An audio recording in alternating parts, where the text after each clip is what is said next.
This episode of the Tony Robbins podcast is brought to you by Tony Robbins Results Coaching. Are you ready to experience an extraordinary quality of life? Or maybe you're already doing well, but you know you can take your life to a whole new level. To do that, you have to set yourself up to win. You need a process, a way to consistently grow and produce the results that you need. That's what a Tony Robbins Results Coach can do for you.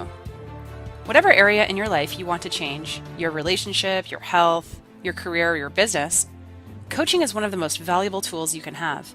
It's an investment in yourself, and it can yield some of the highest returns. Tony Robbins Results Coaches are hand-selected and trained by the master of coaching, Tony Robbins himself, to have the skills that will empower you with supreme focus, powerful insight, and the accountability needed to achieve everything you've ever dreamed. To help you get started, Tony is offering podcast listeners a free results coaching strategy session with one of his top coaches. It's a $200 value, and you're getting it for free. Visit TonyRobbins.com/results. Schedule that free session today.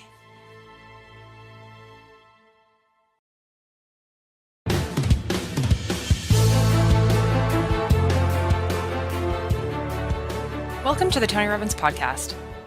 We've all had some area in our life that we said we were going to change, whether it's our relationship, our business, finances, career, or our health. We all have something that we want to take to the next level, but for one reason or another, we just never made it happen. Maybe we pulled back too soon or didn't follow through. Maybe we made an excuse or even sabotaged it before we had a chance to start. Whatever the reason, we just couldn't break through. In this episode, Tony talks about the three components to creating a breakthrough: strategy, story, and state. The way you approach a goal, your beliefs about your life, and your mental game form the foundation for any success or failure. But by taking control of these forces, you can take massive action, and you can create the quality of life that you've always wanted.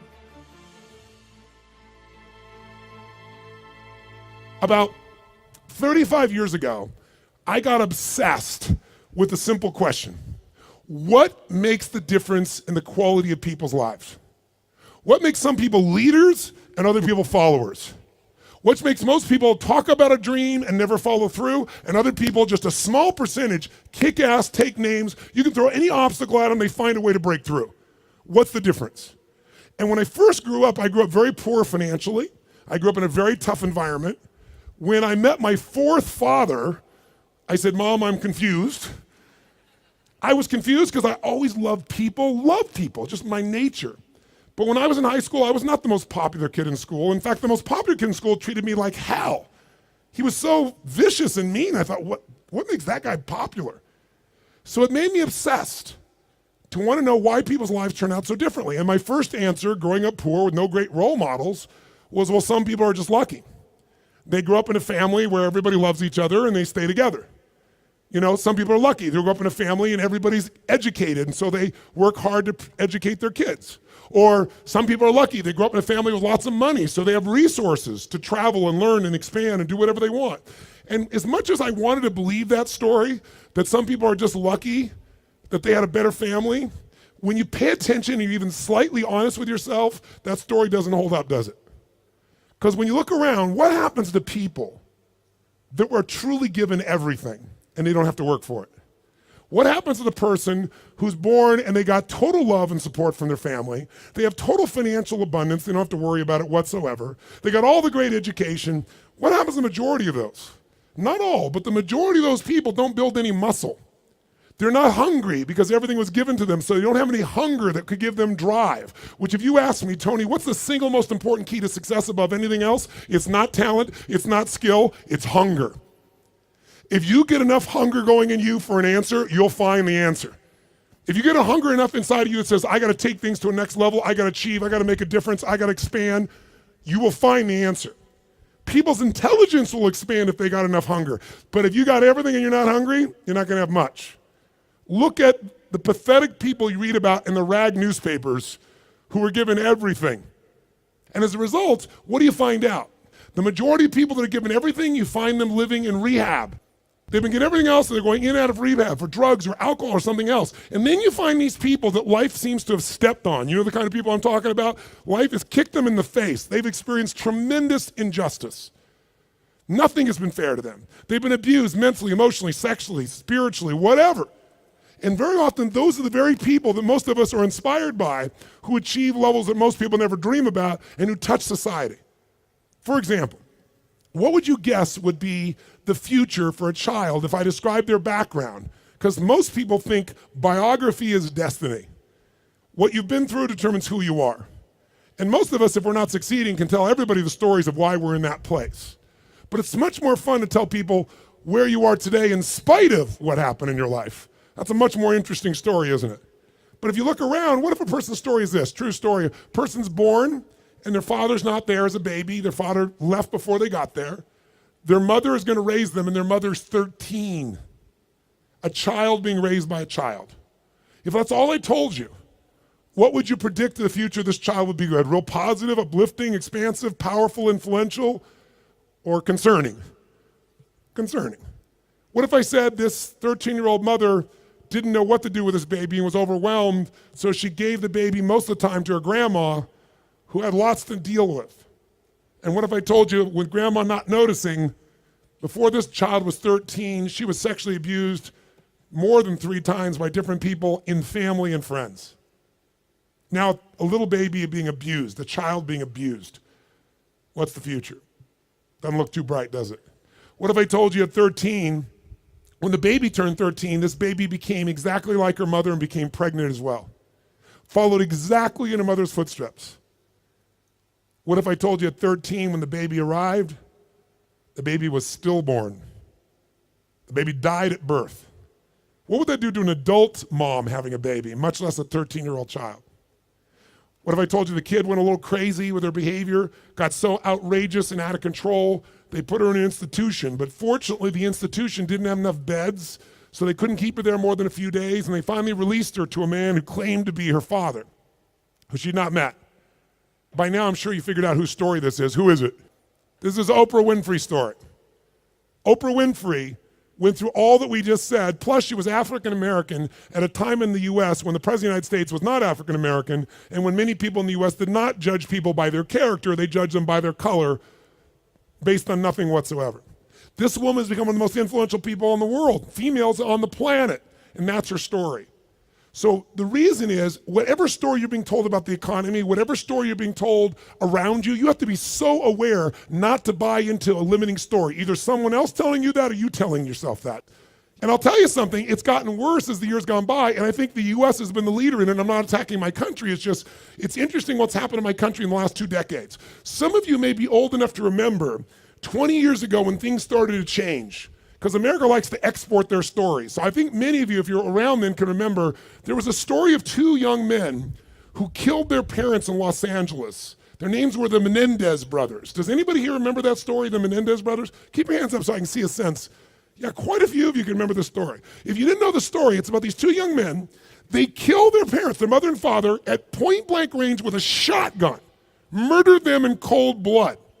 But when they went to a jury trial, the jury couldn't decide. They admitted they did it. They admitted it. But they said, but our parents were abusive. And so the jury literally was deadlocked. It took 2 jury trials to convict them. Now, all because they were abused. Well, many people are abused. They don't kill their parents with shotguns, right? See, if you and I are going to be successful, we're never going to get it by blaming somebody else, including God. People say, I'm poor because God wanted me to be poor. I'm fat because God got me to be fat. No, you're poor and fat because you sit on the couch and watch TV and eat Cheetos all day. It's not God's fault. So what I'm suggesting to you is you and I have to come up with a better story, a story that can make things work. So now I want you to tell me the truth on something here. Tell me right now, who here in this room has ever failed to accomplish something that really mattered to you? We all know we failed at some point. The first time I ever asked this question on stage, it was spontaneous. I was at this group called TED, Technology, Entertainment, and Design. And I asked everybody in the audience, because they're all multi-billionaires, the guys that started Yahoo, the guys that started Google. It's this really unique group of people. And they're in this darkness. And they weren't responding, so I said, let me just ask you a question. How many of you have ever failed? No one raised their hand. I said, thank you for your full participation. How many of you have ever failed? They all raised their hand. I said, great. When you failed in the past, why did you fail? And this is where you hear people's story. Remember why I'm telling you this? Because I want to tell you right now, you might write down something. Change your story, change your life.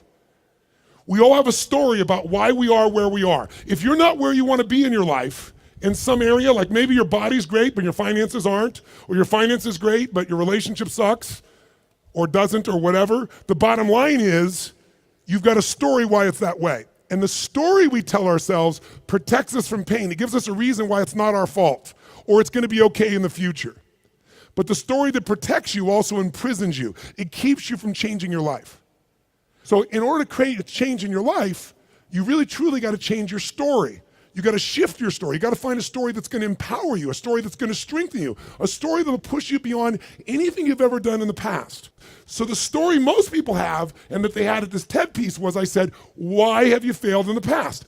Didn't have the money, didn't have enough time, didn't have the right resources, didn't know the right people, didn't have the right contacts, didn't have the technology. Some people said we had a lousy leader. The leader said I had lousy people. Right? Isn't this stuff what people tell you? And then in the darkness, I heard this voice say, I didn't have enough Supreme Court justices. And I looked into the dark room down there in the front row, and it's Vice President Al Gore, who lost to George Bush. And the whole crowd, I was in Northern California, and it was a Democratic crowd, so they all stood up and cheered like crazy. And when they're done cheering, I just stood there and I said, that's one way to explain why you didn't become President of the United States. You didn't have enough Supreme Court justices. But I might suggest there might be a different reason. And everybody was like quiet, going, what's he gonna say? And I said, let's look at everybody else first. Those of you who told me you don't have the money, you don't have the time, you don't have the education, you didn't have the right people, didn't have the right skills, didn't have the right technology, you didn't have the right Supreme Court justices or enough of them. I would submit to you, you've all told me the reason you failed is you didn't have the resources. Time is a resource, money is a resource, technology is a resource, knowing the right people is a resource. And I said to the audience, here's my experience working with the most successful people on the face of the planet, athletes, presidents of the United States, multi-billionaires. Here's what I know from them. Resources are never the real problem. A lack of resourcefulness is the real problem. I'll say it again. Lacking the resources is not the problem. Lacking resourcefulness is the real problem. What I mean by that is very simple. The ultimate resource is human emotion. What starts wars? Is it logic? Hell no, it's emotion. What makes you get married or get divorced? It's emotion. What will make you stay up all night, work to build your business? Emotion. What will make you give up? Emotion. If you don't master your emotion, if you don't become resourceful, then you're gonna think the problem is resources. Because I'm here to tell you, every great person I know didn't have the resources, but they got them because they're resourceful. And what that means is, if you're creative enough, creativity is an emotional resource, can you find an answer to the problem, yes or no? If you're determined enough, can you find the money that you don't have, can you find it, yes or no? If you care enough and get other people to care with you, can you get them to help you, yes or no? If you are bold enough, if you're strong enough, if you're disciplined enough, can you get yourself to do things other people cannot find a way to do, yes or no? See, the ultimate resource is resourcefulness. And I tell you that, my friends, because I grew up with no resources, but I became very resourceful, and that's why I have the privilege to be with you today. And I said, so are you, Mr. Vice President? I watched you speak last night, and the previous night he'd spoken to this Who's Who crowd, and he had spoken on the inconvenient truth. And it was the first time he did that speech that they made into a movie. And he was so passionate. And you never saw him passionate, but he was passionate. He grabbed everybody. People liked him, people didn't like him. I said, listen, let me tell you something. You said you didn't have enough Supreme Court justices? Here's the truth. I watched the debate with you and Bush. I wanted to vote for you, but I couldn't. There wasn't any energy. There was just ego there. I said, I watched those debates. I said, if the guy that was up here last night was the guy in those debates, you wouldn't need the Supreme Court justices. And the whole crowd went berserk.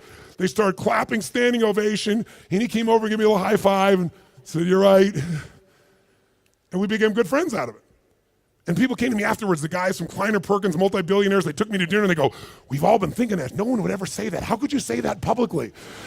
I said, because it's the truth. They go, yeah, but no one said it. And guess what? The truth is, I don't care where you are today. I don't care if you're totally broke and getting here was a huge stretch for you. If you can find the hunger inside of you and you can remember, I don't need resources, I need resourcefulness, that'll get me the resources, then anything you dream about you can make real. But the minute you forget that and you come up with a story that goes, I don't have the money, I don't have the time, I can't do it, it's too far away, that's what's gonna kill you. Change your story, change your life. And we all have a story because we're afraid, all of us, to fail. We're afraid to not look good. We're afraid to be disappointed. We're afraid to get our hopes up. But the only way that you get courage means you're afraid, but you do it anyway. It's not courage if you're not scared. And so there's going to be people talking here the next few days or today that they're going to give you some great strategies. Whether you do it or not is not going to be based on your ability. What you're capable of is amazing. What most people will do is disappointing. And it has nothing to do with the content of what needs to be done. It's everything to do with the mastery of your own states. So here's what I believe. My passion is not just get up and talk. My passion is get people to rewire themselves. So how many of you came here not just for information? How many came here for some breakthroughs? A breakthrough means a new quality of life where things that were impossible are possible. Who's with me on this? Say aye. So let me give you 3 keys to a breakthrough. Any one of these 3 can give you a breakthrough, but if you do all 3 of these, you're gonna have an extraordinary breakthrough. So let's start with something so simplistic that none of us would be emotionally attached to it, and we all know it's true. And let's take a symbol in society. All over the Western world, including Australia, and you guys are a bit better than America, but not by a whole lot. What's happened to societies, Western societies, in terms of their health and fitness? Now, I don't know the current numbers here in Australia, but I'll tell you how bad it is in the US. I know you're slightly better than this. 1/3 of Americans are obese now. 1/3. Literally 60% of Americans are overweight. Now, I want to ask you a question. Is that because the strategies required to losing weight are so complex that it's just completely overwhelming? Is that why? Yes or no? No. However, if you have the wrong strategy, you're guaranteed failure, even if you're motivated and driven and excited. Is that fair to say? Like, I can remember a few years ago when on the cover of Time magazine was a diet called the Atkins diet. And it said, I don't remember the exact number, I think it was 13% of Americans, the largest number ever, were all on this diet. Now, if you knew anybody who was on the Atkins diet, of course you'd lose weight. First, the number of calories you took came down, but second of all, you ate such an acidic diet that you literally had to pee on a stick so you wouldn't go into acidosis. And if you ever smelled the breath of someone on that diet, you wanted to stay as far away as you humanly could be. Now, that's not too hard to figure out, that if I got to pee on a stick so I don't go into acidosis and my breath is this bad, this may not be a sustainable approach to losing weight. But everybody did it. So if you have the wrong strategy, it's not going to work. So let me give you 3 things in reverse order of importance, okay? Reverse order, least important first. If you want a breakthrough, one of the things that give you a breakthrough is a strategy. A new strategy could change everything. Does that make sense? A new way to do something. If you come up with the right strategy, it could save you a decade. It could save you 5 years. And one reason to come to a seminar like this, in my opinion, is to gather up as many strategies as you can. And what I want to do in just this short little time I have with you is see if I can give you some strategies that'll give you breakthroughs in whatever you want to go after. Some real quick strategies that really work. What is a strategy? It's a specific way to do something that if you do it that way, you get the result every time. Let's think about strategy like a recipe. If you know someone's recipe and they took 25 years to figure out how to make the perfect chocolate cake, and you're not a baker, but you got their strategy, you got their recipe, how often can you get the same quality of chocolate cake if you follow their recipe, if you follow their strategy? How often will it work? How many times? Every single time. That's the beauty of a strategy. So there's going to be a lot of strategies available to you here during this course. I'd be listening and find the strategies that appeal to you most. But I'd submit something to you, my friends. I'm a strategist. I'm a business and life strategist. I'm always finding the little thing that'll change it all. I'm obsessed by it. And I fill up my events with them. But I know something about strategies. You can give someone the perfect strategy, and they can still not do it. They can even know it's the right strategy and still not follow through. That's why the problem in our society is not a lack of strategies. If I said to you right now, okay, we got to lose weight, and we're in downtown Brisbane, and we were to walk 10 blocks, how many places would we pass within 10 blocks that could help you to lose weight, for example, or get fit or get strong? How many? In fact, you don't even have to get up out of this building to learn how to lose weight, because today, God forbid you were going to get up and walk, you could just pull out your iPhone or your iPad or whatever phone you have, and you could download 10 books right now that you'll never read, right?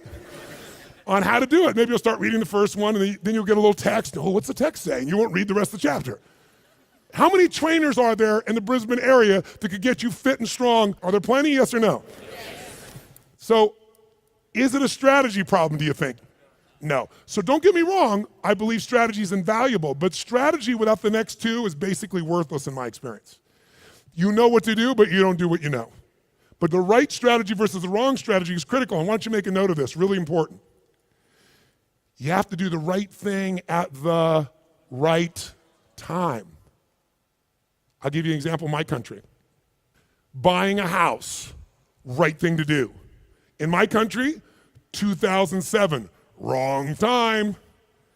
If you bought a house in the United States in 2007, right now you're upside down anywhere from 30 to 70%. 70. In places like Las Vegas, they're down 70%. I have a friend that had a $10 million home just sold for $3 million. That's why, my friends, I'm a student of seasons. That's why you have to understand and become so incredibly bright and aware as to what's really going on. So when someone tells you the strategy, you go, is that really right now? Because they'll show you a strategy that worked. The question is it working now? You want someone who's done it and is doing it. People go all the time and they go see someone, let's say a really nice stockbroker who then tells them what to do with their finances, but you got more money than he does. That ought to be a clue he's not the person to talk to. People go to psychiatrists all the time that are taking antidepressants for their depression, and they wonder why they don't get better. I mean, we're weird this way. I'm telling you, if you're gonna get a strategy, you better get somebody who's doing it, someone who's getting results. Now, strategy, is it critically important? Even though I beat up on it, is it still a huge advantage with the right strategy, yes or no? Yes. So what's the second thing? The second element, though, that affects whether you're gonna use the strategy or not is the story you tell yourself. Does that make sense? Because if your story is, I'm big boned, or I've tried what? I've tried what? Everything. If you tried everything, you'd have the answer. Right? But when people say I tried everything, what does that do? It makes your brain go, see, I've tried everything. There's no reason to try anymore. It's not my fault. I'm just big boned. I just have low metabolism. Right? It's just, I've always been this way. And by the way, people's stories are often true, but they're not effective. It may be true that you have low metabolism. It may be true that you're big boned, but that's not why you're fat. It's because you're doing nothing to change your metabolism. Make sense? Or I don't have a relationship with a great man or great woman because all the good ones are gone.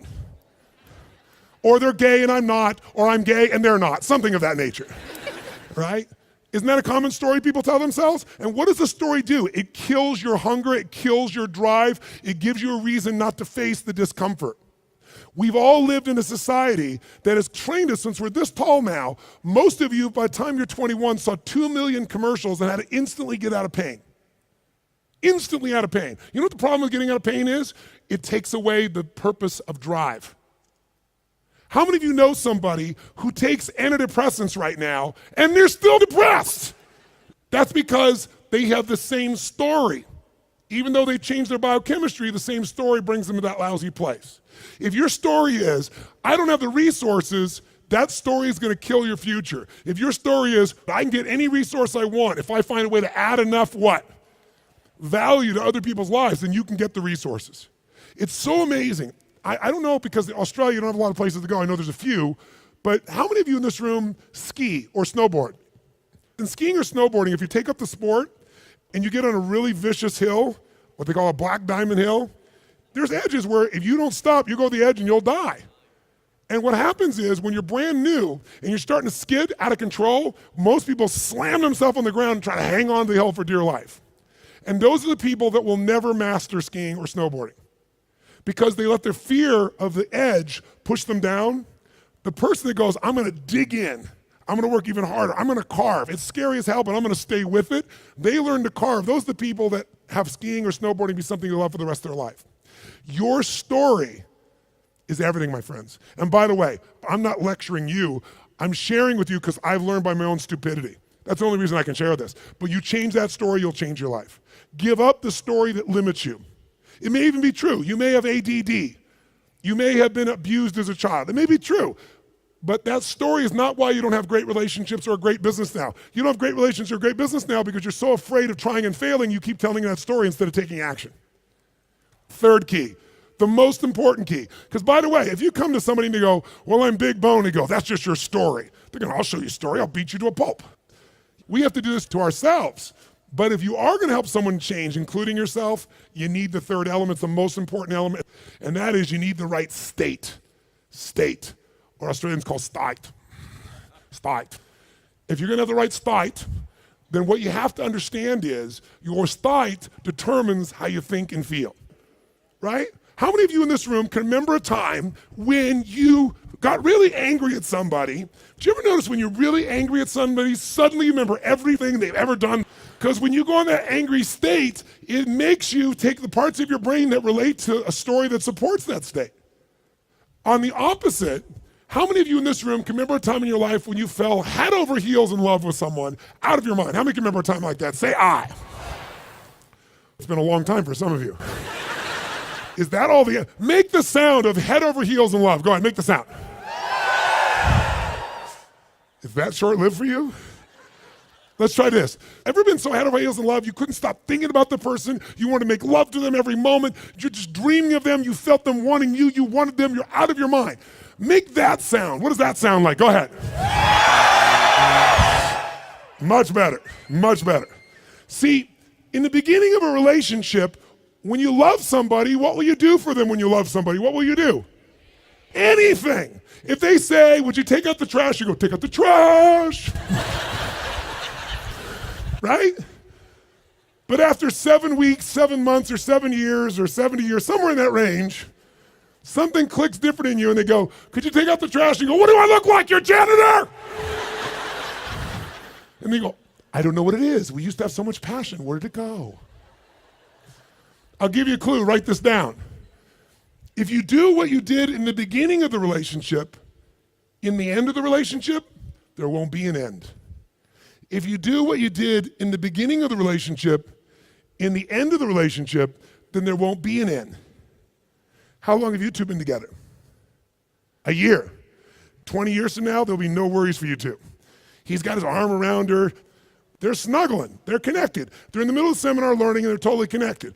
Do what you did in the beginning of the relationship. At the end of the relationship, there won't be an end. It's so simple.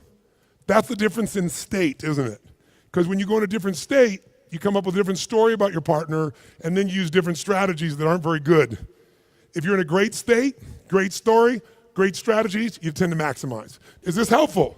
So tell me, which one of the three here do you think is the one that can screw things up the fastest and can mess things up the most? Which one of these three? Tell me.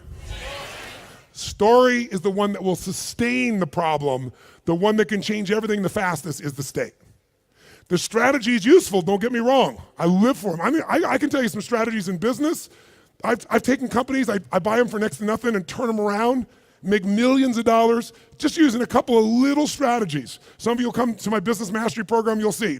I tell people on day one of my business mastery, you come, if today the first day is not worth a minimum of $1 million to you, day one, $1 million minimum, then I'll give you all your money back, plus you get to keep everything you got on day one. It's only a 4-day program. My clients are like multi-billion-dollar companies. We've helped turn around HomeX, the largest home builder, to give you an idea, in Mexico. They credit us in the last 2 years to $750 million of increases from what I did with them. That's their words, not mine. Or taking a chiropractor who's got 3 people and doubling his business in 6 months. I've done that with strategies. Simple business strategies where if you don't know the strategy, ignorance is not bliss, ignorance is poverty, ignorance is pain. And the way I got those strategies is I'm willing to fly anywhere, do anything, spend any amount of money because I knew the value of the strategy. But all that still would have been worthless if I didn't apply it. What got me to apply it was the right story in the right state. If you want to change your story, first thing you got to do is change your state. Does this make sense, yes or no? So now, let's take a look at you and what you want.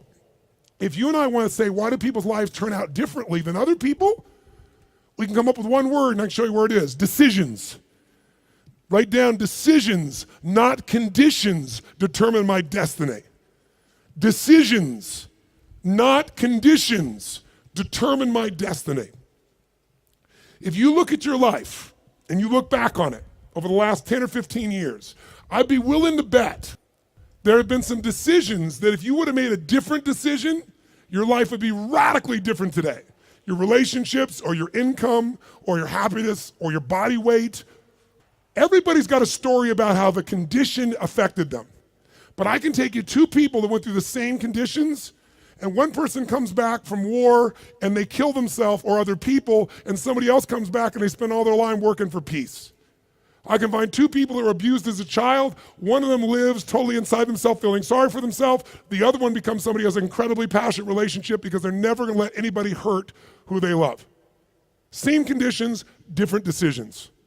So when the economy that you're going through right now, it doesn't matter what the season of your economy is. What matters is the decisions you're gonna make. And let me give you the 3 decisions you're making every moment you're alive, including in this moment.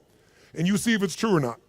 First decision you're making right now, in this moment, every moment of your life, is what to focus on. What to focus on totally affects your life. Think about it. Whatever you focus on, you're gonna feel, even if it's not true. If you're focusing on, oh my God, the economy's gonna go to hell, when you focus on like that, you're gonna feel like hell, and your decisions are gonna be hang on to what you got.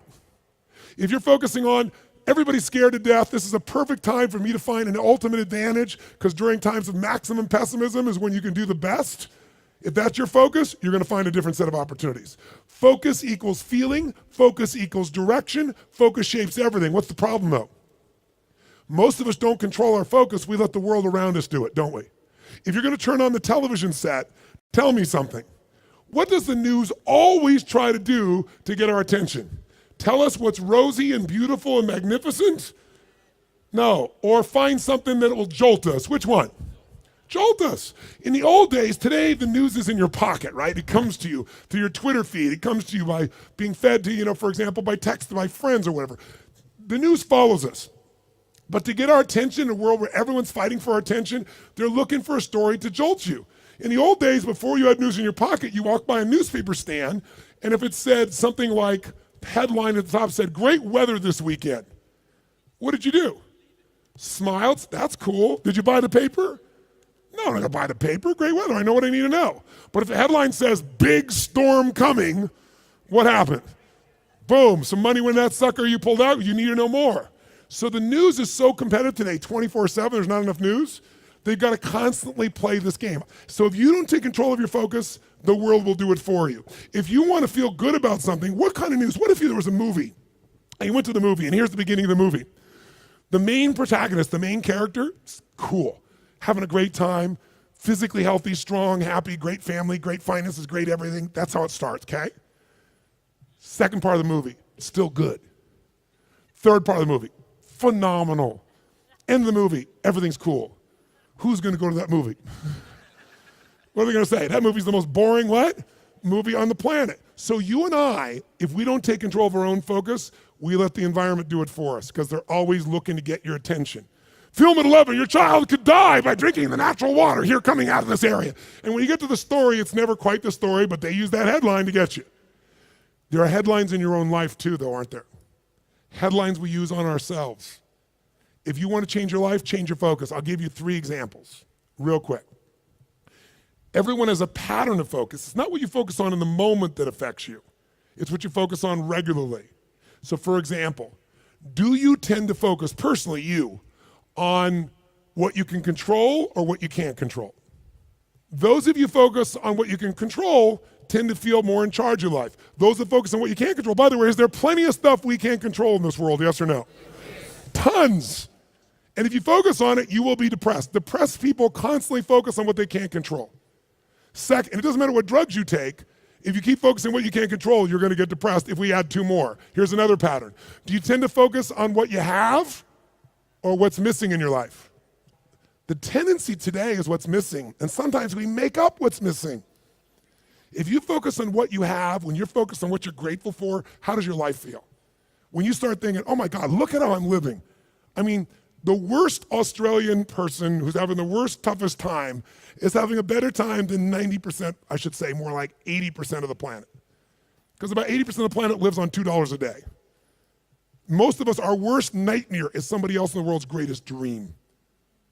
But if we don't focus on what we have, and we focus on what we're missing, you're gonna feel like hell. And don't get me wrong, sometimes focusing on what you're missing will give you some drive. Cool, but you just gotta balance it out. People are depressed, always focus on what they can't control, always focus on what's missing, and here's the third one they have, third one. And by the way, most of you have one of these, maybe 2, not all 3. If you have all 3, I know you get depressed pretty easily, okay? Third one, do you intend to focus on the future, the present, or the past? Now, we all do all three, right? But which one do you tend to put more focus on? The future, the present, or the past? What is it for you? Just say it out loud, quick. Future. Now, in this room, you hear a lot of the future, which in my country is called future. And most of you came here because you're interested in the future, aren't you? Isn't that why you came here? That gives you an advantage, doesn't it? Because most people tend to look at the past. If you're focused on the past, since you can't control it, it's going to probably, many times, lower your energy or even depress you. If you focus on the present, you'll probably be happier because the present moment's got more to it. A great business person looks at the future and the present, back and forth. A great happy human being tends to live in the present. A miserable human being tends to live in the past. Now, there's some exceptions. If your past is the best part of your life, you might want to spend more time there. But the problem is, if you're trying to drive yourself into the future and you're using a rear view mirror called the past, what's going to happen, my friends? Tell me what's going to happen. You're going to crash. You're not going to go backwards, you're going to crash. Make sense? So these are just three. I could give you so many more, and if you decide to come to the seminar, we're not just going to tell you this, we're going to work on it. But I want to at least make you aware of it. So if you catch yourself focusing on what you can't control, go, okay, of course I can't control this, but this is what I am in charge of. This is what I can control. I'm missing this, that may be true, but here's what I do have.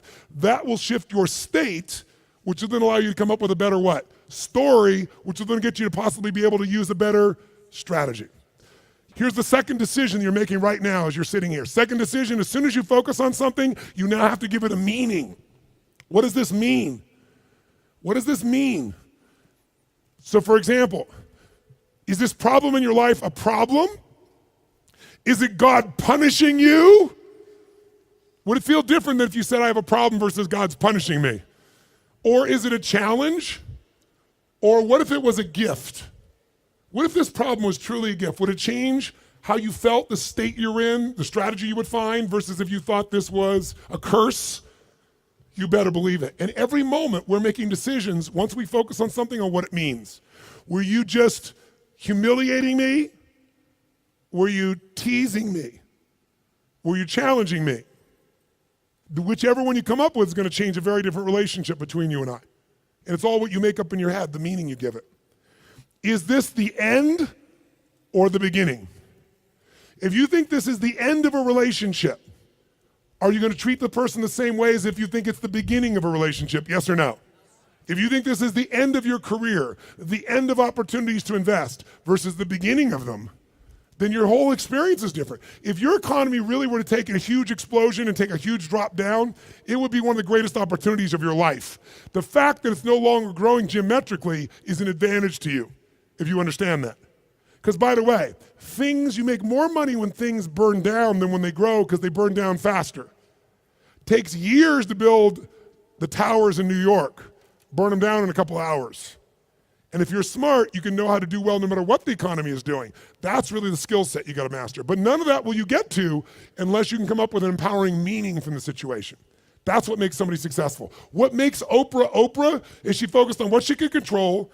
Oprah focused on what was possible, what was in the future, and how she could do something right now to make it happen. Oprah mastered meaning. She didn't say, I'm African American, I'm poor and I'm broke and I have no resources. She goes, I'm a tower of power and I'm gonna find a way to make this world change. Those belief systems got her, those states and beliefs, to the strategies that made her Oprah. Make sense? So the piece here is meaning. What does it mean? And then the third decision you're making right now, and again, when I say you're making it, be honest. You may not be making these decisions consciously. They may be being made in your unconscious just habitually because you're not paying attention. That's why you and I want to change our life. We got to wake up. So we decide what we focus on, we decide what things mean, and then the third decision, we decide what to do. What to do. Do I quit or move forward? Do I go interview this person and figure out what they know, or do I just go home and have lunch? Do I enroll in this course so I keep growing, or do I go home and say, let's just see how I do? Your decisions are going to be affected. Do I stay married or do I get divorced? Do I walk up to that person and say, I want to meet you, or do I just stay here and go, maybe it's not the right time? Your decisions of what to do are powerfully shaped by the emotions you were feeling, and the emotions came from the